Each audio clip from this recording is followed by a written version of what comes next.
Bonjour à tous, on se retrouve pour une nouvelle config de la semaine. Alors, j'essaie de maintenir les configs de la semaine au mercredi, hein, comme vous avez pu voir. Ça fait 3 semaines d'affilée, si je ne m'abuse. Et j'essaie aussi de maintenir les vidéos bonus le vendredi. Donc, ça fait 3 vidéos par semaine. Donc là, ça devient une chaîne professionnelle, vous avez vu ça. Donc, aujourd'hui, la config de la semaine, j'ai un petit peu hésité. Je voulais faire soit une config vraiment hyper accessible, mais là, c'était vraiment pour... Alors, je demande s'il y en a qui sont intéressés, donc c'est une config pas pour jouer au jeu AAA. C'est une config pour jouer genre à CSGO, mais pas, même pas à fond. C'est une config pour jouer à des petits jeux indés ou des vieux jeux, tout simplement. Peut-être des jeux qui sont sortis là un peu plus de 5, voire même 10 ans. Il y en a beaucoup de très bons. Et je pense qu'il y a des gens qui pourraient être intéressés par une config comme ça. Donc c'est vraiment la config la plus accessible possible. Donc c'est en dessous de 300 €, littéralement. Mais il y a évidemment des... C'est loin d'être parfait, quoi. Donc s'il y en a qui sont intéressés par ça, encore une fois, ce ne serait pas une config pour jouer à des jeux normaux de maintenant. Vous pourrez jouer à Minecraft, toutefois. C'est vraiment une config la plus accessible possible.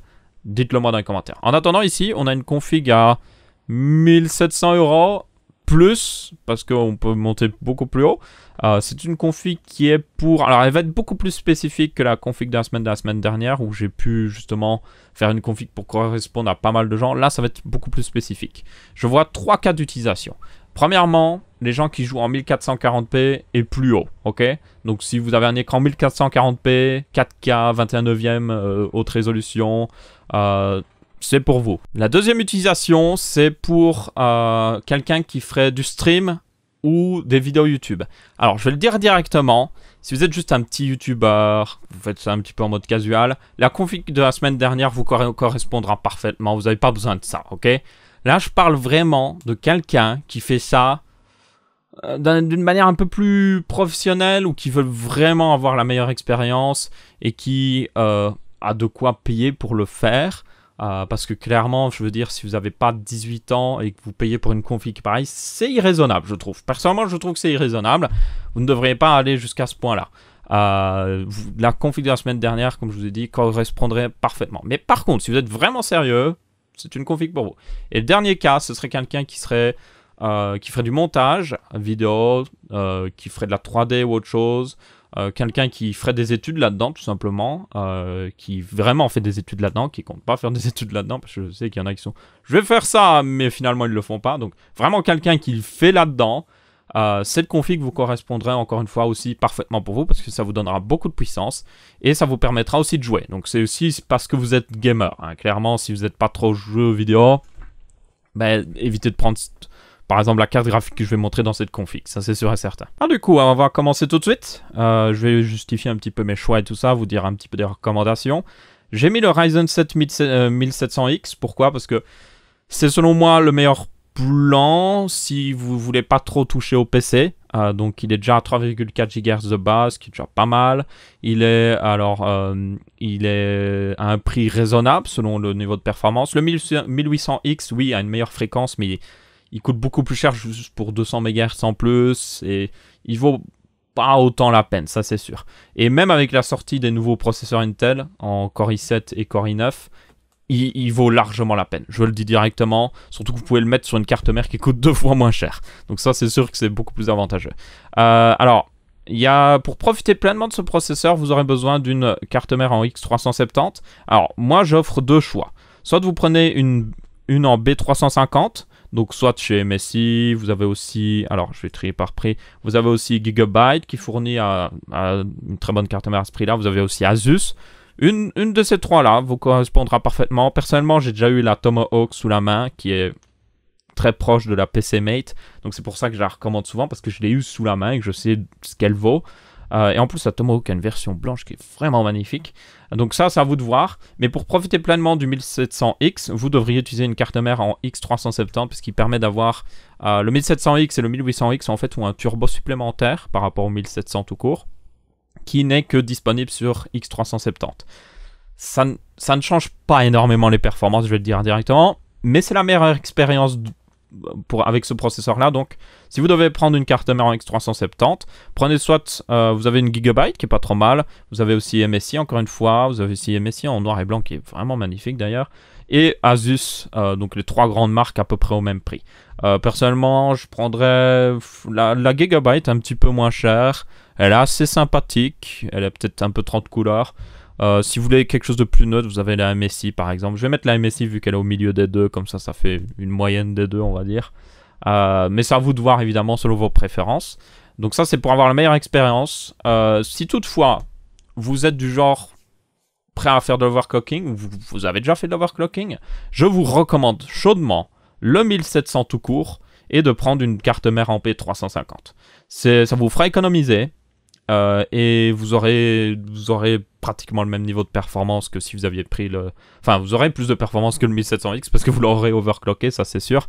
Donc ça, c'est vraiment le meilleur choix pour ceux qui sont prêts à overclocker. Overclocker n'est pas très compliqué, il suffit juste d'être patient et de pouvoir lire un article ou regarder des vidéos qui informent sur le sujet. Mais il faut être vraiment patient. Si vous êtes impatient, je vous le déconseille.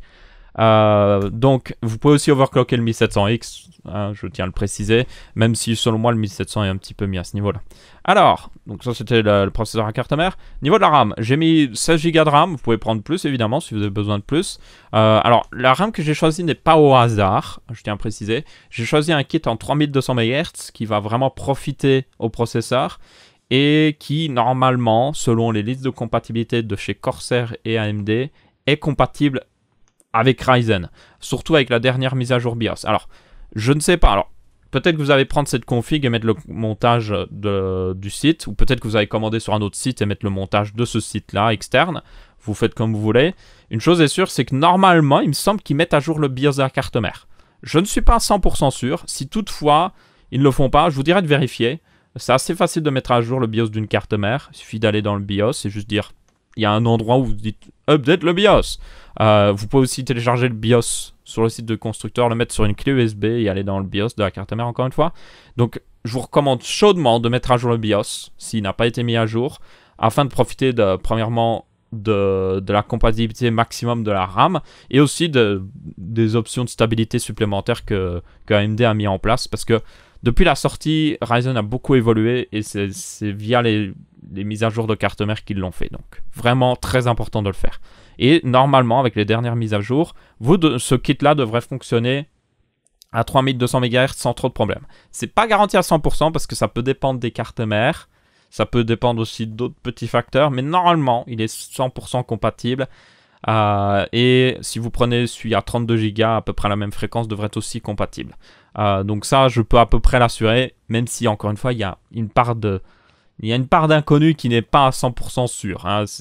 Voilà, c'est un petit peu des fois un petit peu, on a de la malchance et les choses ne fonctionnent pas parfaitement. Par contre, je suis sûr que si vous mettez le montage de site, je suis pas sûr qu'ils le mettent à 3200 MHz le kit. Si toutefois, du coup, vous en foutez, enfin, vous avez peur, à la limite, vous pourriez prendre à la limite un kit à 2666 MHz, mais bon, je vous recommande ça. Un jour ou l'autre, il finira par fonctionner sur la carte mère, quoi qu'il arrive, via une mise à jour de BIOS. Ensuite, on a le refroidissement. J'ai pris un petit Corsair H110i, qui est selon moi un très bon refroidissement pour vraiment profiter d'un overclocking sur le processeur. Si toutefois, vous n'avez pas vraiment besoin d'un tel refroidissement, vous pouvez descendre un petit peu plus bas. Vous avez par exemple... je ne le connaissais pas trop, mais le MSI Core Froze L est vraiment pas mal et il coûte pas trop cher. Il serait suffisant pour le refroidir, pour faire un petit peu d'overclocking aussi, mais sans plus. Le meilleur choix selon moi c'est le Corsair, qui est compatible avec Ryzen déjà, qui est à un prix raisonnable, je sais c'est cher, mais c'est un prix raisonnable, et qui est très bon pour refroidir, surtout si vous réglez correctement les ventilateurs, très important.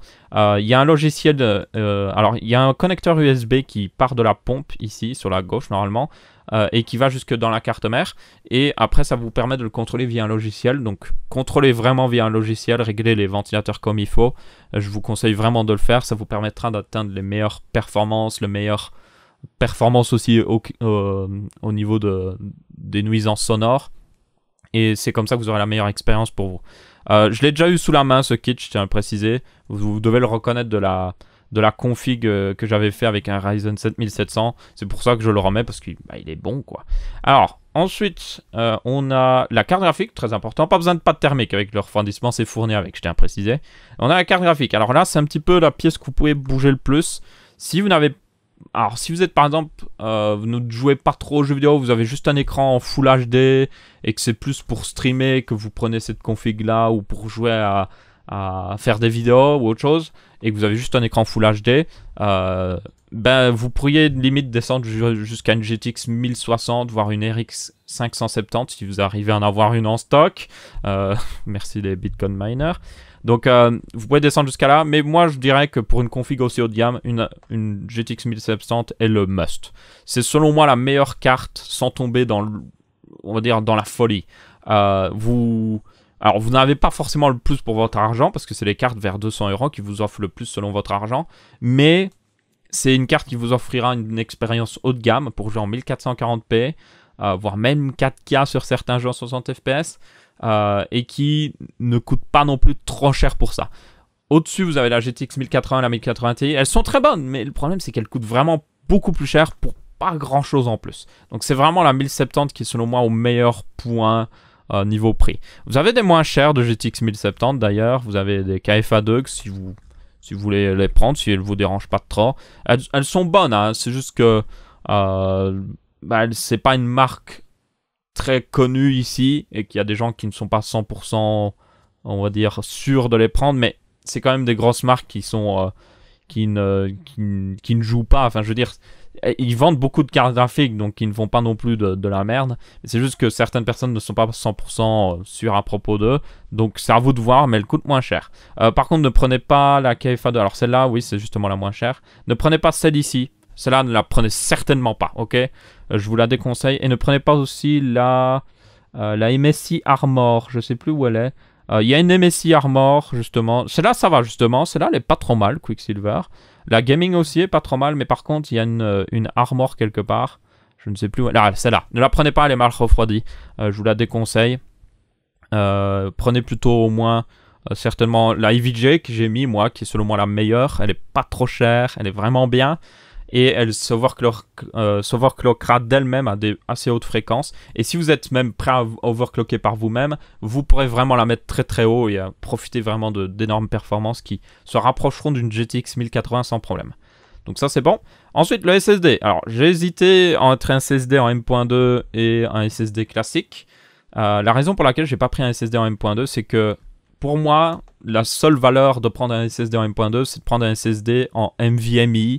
Ou alors parce que vous n'avez pas beaucoup de place. Mais là, on a de la place, c'est une config haut de gamme. Donc, la seule valeur, ce serait de faire une config avec un SSD en NVMe. Donc, si vous regardez, vous voyez que là, si je trie par prix, on voit différentes interfaces. NVMe, PCI Express, SATA. Prenez du NVMe, pas du SATA, parce que ça ne vaut pas la peine. Le SATA, c'est juste un disque dur classique, mais fait sous ce format-là. Ça ne vaut pas la peine. Donc, prenez du NVMe au minimum. Mais... je vais le dire directement, j'ai un SSD en NVMe et je ne vois pas la différence. J'avais un SSD classique avant, je suis passé à un SSD NVMe, pas la différence. Les seules personnes qui verront la différence, c'est des professionnels qui en ont vraiment besoin. Et si vous êtes dans ce cas-là, vous savez que vous en avez besoin. Et je pense que je n'ai pas vraiment besoin de vous le dire. Donc, si vous en avez besoin, prenez. Si toutefois vous n'avez pas besoin, pour le même prix, vous pouvez bien souvent avoir 2 fois plus d'espace de stockage avec des SSD en SATA normaux comme ceux-là. Donc là, par exemple, j'ai pris le Crucial MX300 qui fait 520 Go, qui coûte le même prix que le SSD NVMe qu'on avait avant à 250 Go et qui vous permettra du coup de mettre Windows, des jeux et pas mal de choses sans trop de problèmes, sans trop vous embêter. Donc ça, c'est plutôt cool. Je vous le conseille vraiment. Alors, il y en a qui vont dire « Ouais, c'est de la mémoire TLC, Aurélien. » Je le dis directement. J'ai déjà eu plusieurs SSD en mémoire TLC. Depuis des années, il n'y en a aucun qui a encore eu un problème. Et je pense que les gens sont un petit peu trop parano à ce niveau-là. Surtout si vous prenez un SSD en haute capacité comme ça, vous n'aurez pas de problème avant vraiment limite une décennie. Franchement, c'est... Enfin, peut-être pas une décennie quand même si vous l'utilisez pas mal, mais il y a des gens qui sont un petit peu trop stressés à ce point-là, je pense. Donc, il n'y a aucun problème à prendre un SSD en TLC. Et en plus, il coûte pas cher, 520 Go quoi, donc... Ensuite, disque dur, si vous en avez besoin, ça peut être utile, hein, moi je sais pas. Je l'ai mis parce que ça peut toujours servir pour mettre d'autres jeux, dossier de téléchargement. Et puis, pas de graveur, le boîtier supporte pas de toute manière. Carte Wi-Fi si vous en avez besoin. Voilà. Je sais pas si... Non, la carte mère ne supporte pas le Wi-Fi, celle que j'ai mis là. Je mettrai certainement Le lien dans la description, je vous mettrai plutôt la config selon moi idéale. Donc je vous mettrai certainement avec une carte mère un peu plus haut de gamme, donc la X370. Et celle-là ne supporte pas le Wi-Fi non plus. Donc il me semble qu'il y en a plus haut de gamme qui supporteront le Wi-Fi. Mais bon, vous allez peut-être aussi bien payer beaucoup plus cher pour juste du Wi-Fi. Ça ne vaut pas la peine. Donc prenez à la limite une carte Wi-Fi à part. Et puis on arrive enfin au plus important, le boîtier. C'est là qu'on va mettre tout. J'ai pris un Fractal Design Define C qui est un très bon boîtier. Il faut aimer le design, mais il est plutôt sobre. La vitre n'est pas en verre trempé, je tiens à le préciser, donc c'est du plexiglas classique. Vous avez d'ailleurs une version sans la vitre si vous n'aimez pas ça. C'est un boîtier orienté silence qui sera vraiment bon et qui accommodera sans problème tout ce que j'ai mis dans la config jusqu'à maintenant, y compris le refroidissement CPU qui est plutôt massif, hein, je tiens à préciser. Faites attention à ça si vous prenez un autre boîtier. C'est du 280 mm, donc ça passe pas partout.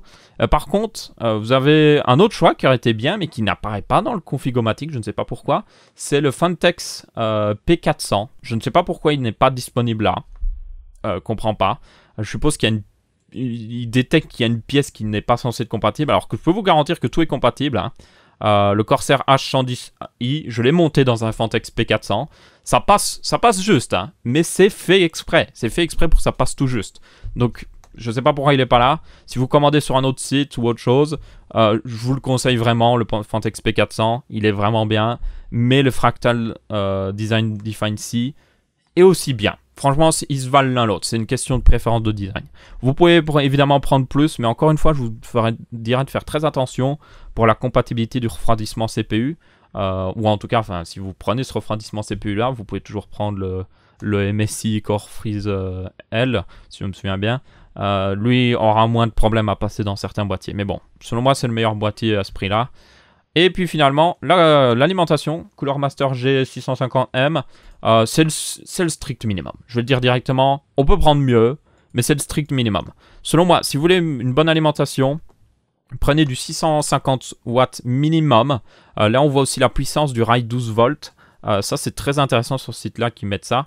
Prenez 600 watts minimum pour le rail 12 volts, si vous regardez ce chiffre-là. Ou sinon, 650 watts minimum.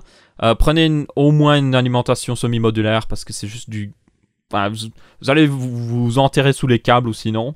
Et après, vous pouvez prendre un peu ce que vous voulez. Prendre une 750 watts pour être un petit peu plus confortable. Mais au-dessus de 750 watts pour cette config, ça devient overkill, hein, je le dis directement. Par contre, vous pouvez aussi prendre une meilleure marque qui offre un meilleur rendement aussi. Je pense notamment peut-être à du Be Quiet. Je ne sais pas, il me semble que c'est une Gold celle-là. Il faut toujours regarder, vous regardez dans la fiche technique le rendement. Et ils vous l'indiqueront normalement. Voilà, 80 plus Silver. Donc bronze, c'est le minimum. Silver, c'est un petit peu mieux. Gold, c'est encore mieux. Ensuite, vous avez le Platinum, si je me souviens bien. Et puis le Titanium, qui est le haut de gamme. Par contre, les alimentations Titanium, elles coûtent très cher. Donc je vous les déconseille en fait. Je vous dirais du Gold, c'est déjà pas mal. Vous avez encore une fois là. Ça, c'est les plus grosses Cooler Master, justement, 650 watts, qui sont elles en Gold, si je me souviens bien. Et elles sont full modulaires. Les alimentations full modulaires, c'est vraiment la vie. Si vous pouvez en prendre une, prenez-en une. Elles valent vraiment la peine. Par contre, c'est la 550 watts, pas assez. Donc faites attention. Donc voilà, c'était un petit peu tout sur cette config. Encore une fois, vous choisissez certaines pièces selon vos préférences et tout ça. Je rappelle que c'est une config très haut de gamme qui est vraiment pour des gens qui en ont vraiment besoin. C'est pas parce que vous jouez à quelques jeux vidéo, c'est pas parce que vous faites quelques vidéos qu'il faut prendre cette config là. Regardez la config de la semaine dernière qui est amplement suffisant pour ça. Là, je pense que les gens qui la veulent vraiment en ont vraiment besoin. Donc là, voilà. Je vous mettrai dans la description du coup le lien de cette config. Je vous mettrai normalement, alors non pas celle avec le 1700, je vous mettrai normalement cette config exacte là à 1740 €.